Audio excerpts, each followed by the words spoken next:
আসসালামু আলাইকুম ভিউয়ার্স, আশা করি সকলে ভালো আছেন। আজকে আপনাদেরকে দেখাবো কিভাবে অল্প খরচের ভিতর খুব সুন্দরভাবে প্রোটেকশন ফুল বাড়ি করতে পারবেন। তো এইভাবে যদি আপনি বাড়ি করেন তাহলে ব্রিক ফাউন্ডেশনের থেকে অনেক বেশি মজবুত এবং ভালো মানের একটি বাড়ি করতে পারেন। তো সেটি কিভাবে খরচ কমের ভিতর করা সম্ভব হবে। তো এখানে দেখতে পাচ্ছেন সামনের দিকে যে ব্যালকনি করা হয়েছে বাড়িটির, তো এখানে সামনের দিকে যে গ্রেড ভীমের নিচের কোনো ওয়াল করা হয়নি। তো এটি করার কারণে এখানে কিছু ইট কম লেগেছে এবং এখানে প্রতিটি জায়গায় 5 ইঞ্চি গাঁথনি করা হয়েছে। চার সাইডে গ্রেড বিমও করা হয়েছে। তো এটি ব্যাস ঢালাই করে শর্ট কলম করে এবং গ্রেড বিম করার পরে এখানে কোনো কলাম করা হচ্ছে না। তো এখান থেকেই সম্পূর্ণ ইটের গাঁথনি করা হবে 5 ইঞ্চি গাঁথনি করে ছাদ লেভেল পর্যন্ত করে স্ল্যাব ছাদ দেওয়া হবে। এইভাবে করার পরেও এখানে 2 তলা করা যাবে, কোনো প্রকার সমস্যা হবে না। তো এই যে বাড়িটি করা হচ্ছে, এই বাড়িটি করার জন্য এখানে যে ইটের গাঁথনি করলে কত টাকা খরচ হতো এবং এভাবে করার কারণে কত টাকা খরচ হচ্ছে, তো এই হিসাবটি এই ভিডিওর মাধ্যমে জানতে পারবেন।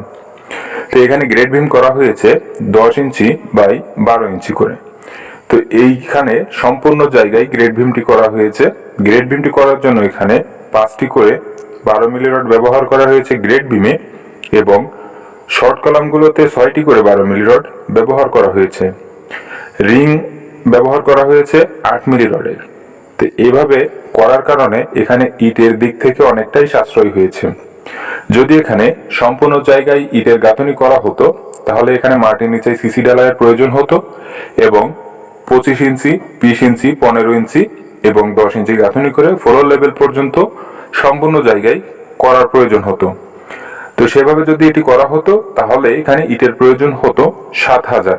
তো 7000 ইটের প্রয়োজন হলে আপনার সম্পূর্ণ মালামাল জিনিস এবং মিস্ত্রি খরচ সহকারে যে টাকা খরচ হতো, তো সেভাবে এখানে করা হয়নি।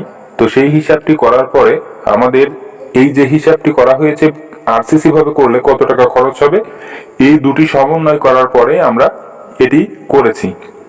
এটি করার কারণে যেমন প্রোটেকশন ফুল বাড়িটি হচ্ছে, আবারও এখানে খরচটির দিক থেকেও অনেকটাই কম হচ্ছে। অর্থাৎ ব্রিক ফাউন্ডেশন করলে যে টাকা খরচ হতো তার থেকে 30,000 টাকা সাশ্রয় হয়েছে এভাবে করার কারণে, এবং ব্রিক ফাউন্ডেশনের থেকে এভাবে করাটা অনেক বেশি প্রোটেকশন ফুল হয়েছে। তো এখানে যদি সম্পূর্ণ ইটের গাঁথনি করে এবং সিসি ঢালাই করে করা হতো তাহলে বাড়িটির জন্য এখানে খরচ হতো 2,20,000 টাকার মতো। ইটের গাঁথনি করলে এটি খরচ হতো। তো এই যেভাবে করা হয়েছে এইভাবে করার কারণে এখানে খরচ হয়েছে 1,85,000 টাকা। তাহলে বুঝতেই পারছেন কত টাকা সেভ হয়েছে এবং প্রোটেকশনটি কেমন হয়েছে। তো ভিউয়ার্স, এই বাড়িটির সম্পূর্ণ মেজারমেন্ট এবং ফ্লোর প্ল্যানটি আরো একটি ভিডিওর মাধ্যমে দেখাবো। সামনের দিকের ব্যালকনির কাজটি সম্পন্ন হলে এবং ডিজাইনটি কিভাবে করা হচ্ছে ব্যালকনির সেটিও দেখতে পারবেন সেই ভিডিওর মাধ্যমে। তো নিয়মিত আমাদের চ্যানেলের আপডেট যদি পেতে চান তাহলে অবশ্যই চ্যানেলটি সাবস্ক্রাইব করে সঙ্গেই থাকবেন। বাড়ি করার সকল প্রসেসিং, সিস্টেম, ডিজাইন সবকিছু আমাদের চ্যানেলে নিয়মিত দেখানো হয়ে থাকে। তো ধন্যবাদ সম্পূর্ণ ভিডিওটি দেখার জন্য। ভালো থাকবেন, সুস্থ থাকবেন। আসসালামু আলাইকুম।